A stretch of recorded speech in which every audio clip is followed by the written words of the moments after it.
सिद्धेभ्यः ओम नमः सिद्धेभ्यः ओम नमः सिद्धेभ्यः।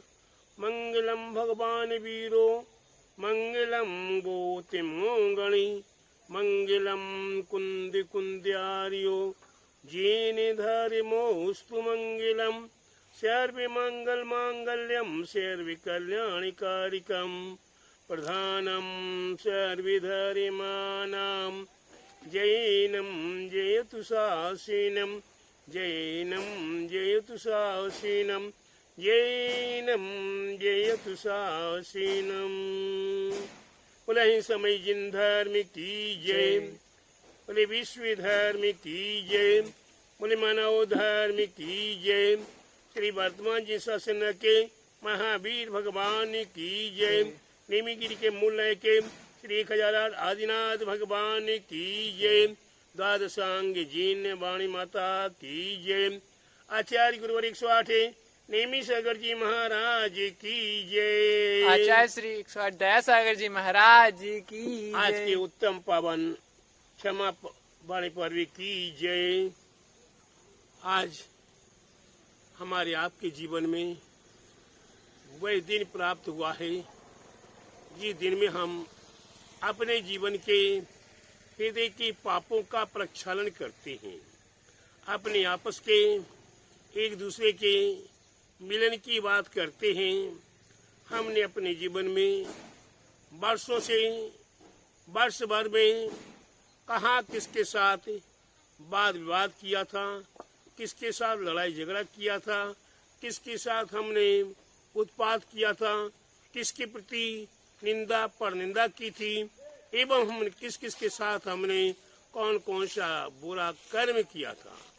ऐसे बुरे कर्मों के निमित्त से हमने अपने जीवन में नाना प्रकार से पापाश्रव तो किया ही निश्चित है, लेकिन उस पापाश्रव के माध्यम से हमारा जीवन पतन की ओर जाने वाला है। लेकिन प्यारे बंधु, हमारे आचार्य कहते हैं हमने पाप किया है, पाप का पश्चाताप भी हुआ करता है, पाप की निंदा भी हुआ करती है, पाप की गरहा भी हुआ करती है और पाप का प्रायश्चित भी स्वीकार किया जाता है। सबसे बड़ा पाप का प्रायश्चित है, सबसे बड़ा विरोध विवाद का, झगड़ा का, मारपीट का सबसे बड़ा हथियार है जिससे हम अपने आप को बरी कर सकते हैं। वह है क्या? क्षमा वाणी। हम अपने हृदय से, केवल मात्र मुख से नहीं, अरे मुख से बोलने में भी हमें तकलीफ होती है कि क्षमा कर दो, क्षमा क्षमा गलती हो गई, इतना कहना भी हमारे लिए बड़ी तकलीफ का होता है। लेकिन हम आज की क्षमा वाणी पर्व के अवसर पर हम किससे क्षमा मांगते हैं?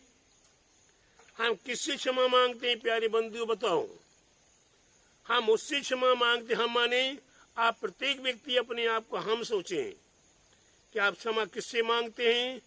उससे मांगते हैं जिसके साथ आपका कोई लड़ाई नहीं है, झगड़ा नहीं है, विवाद नहीं है, विरोध नहीं है। आप उसके साथ पुनः पुनः क्षमा मांगने का प्रयास करते हैं।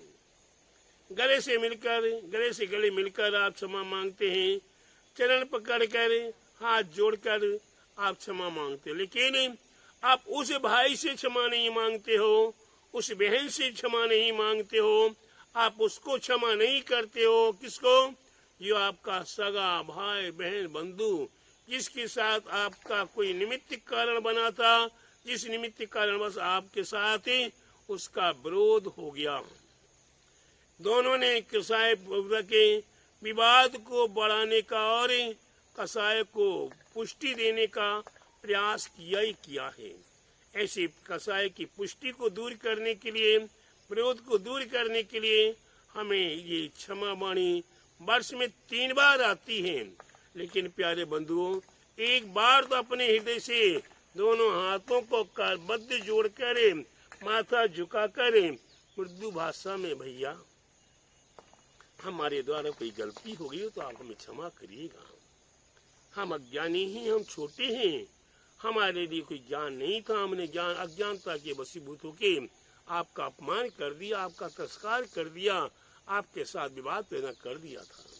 लेकिन हम इतना से कहने में कितना अपने आप को सोचते हैं, कितना विचार करते हैं, और हम क्षमा नहीं मांगने को तैयार।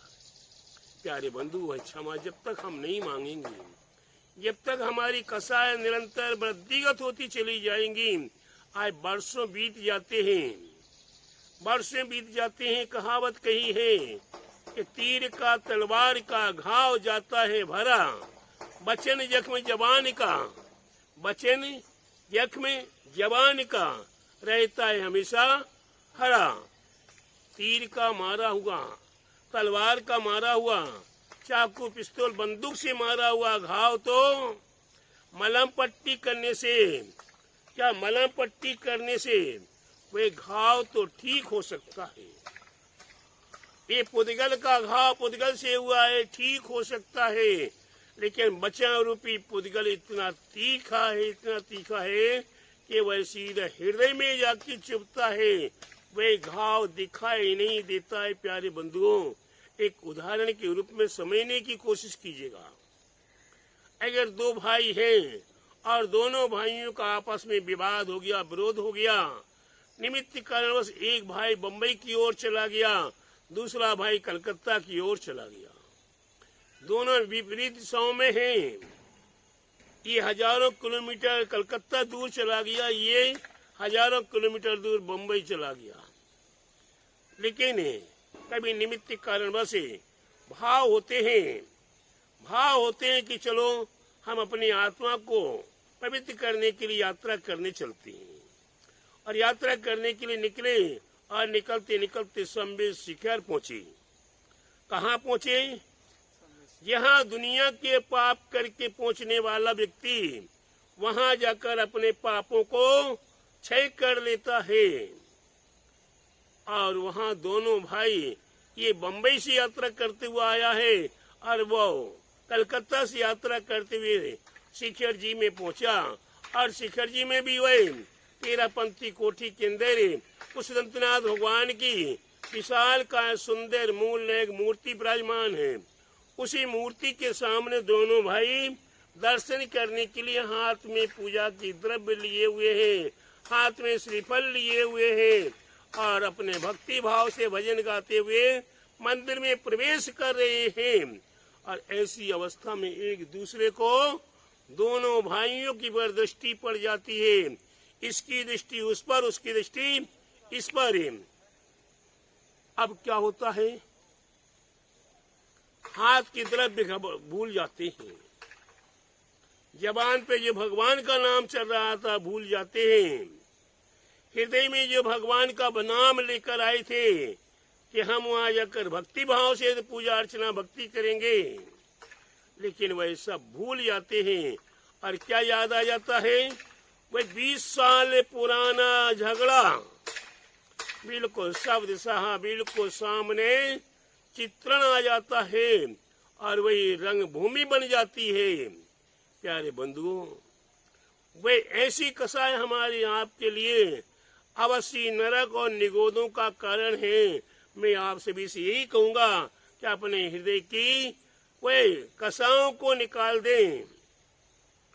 और थोड़ी सी छोटी सी बात है, भैया गलती हो गई मेरे से, अज्ञानता से गलती हो गई, भूल से गलती हो गई, क्षमा करें। आप बड़े हैं, बड़े को बड़ा मान लीजिए, छोटे को बड़ा मान लीजिए, क्या फर्क पड़ेगा? आपस का प्रेम जाग जाएगा, आपस का प्यार जाग जाएगा। ये बाल अवस्था की अवस्था थी। बाल अवस्था में रोज लड़ते थे, रोज झगड़ते थे, रोज एक दूसरे को गिराते थे, मारते थे, पीटते थे, लेकिन फिर खाने के समय में फिर इकट्ठे हो जाते थे, खेलने के समय फिर इकट्ठे हो जाते थे। तो प्यारे बंधु, अपने को वे बाल अवस्था मान लीजिए, अपने को छोटा बना लीजिए, और अपने आप को छोटे बनाकर न छोटा बड़ा कहीं खराब है, न बड़ा खराब है। हम छोटे और बड़े का भेद मिटा के हम एक हैं, एक थे और एक रहेंगे, ऐसी भावना बना लो तो आपका कल्याण हो जाएगा, आपके देश का कल्याण हो जाएगा, नगर का कल्याण हो जाएगा, समाज का कल्याण हो जाएगा, और आपको उत्तम परम पद प्राप्त करने की शक्ति सामर्थ्य मिलेगी। तो प्यारे बंधु, मैं आपके प्रति यही शुभ भावना बाता हूँ कि आज के दिन संपूर्ण भव्य आत्माएं अपने हृदय की कसाओं को त्याग करें, अपने जीवन को परम पवित्र करें। यही हमारा आप सभी भव्य आत्माओं के लिए मंगल आशीर्वाद। साथ ही साथ मेरे द्वारा आप सभी भव्य आत्माओं को कभी किसी भी प्रकार से कोई भी कष्ट हुआ हो, तकलीफ हुई हो, बाधा हुई हो, तो आप हमारी गलती, हमारी भूल, हमारा अपमान, हमारे द्वारा तिरस्कार आप हमें हमारा वापस कर दें, अपने पास मत रखें। अपने पास आपको रखने से आपके लिए वह घुन का काम करेगा, कोड़ का काम करेगा, आपको ही गलाएगा, आपको ही सुलाएगा। मेरे पास जो भी कोई किसी की कसाई आदि हो, मैं उसे यही आज तिलांजलि देता हूँ और सबके प्रति मंगल भावना बाता हूँ। बोले महावीर भगवान की जय, बोले उत्तम क्षमा वाणी पर विराज की जय। आचार्य गुरुवर 108 नेमी सागर जी महाराज की जय। आचार्य श्री 108 दया सागर जी महाराज की जय।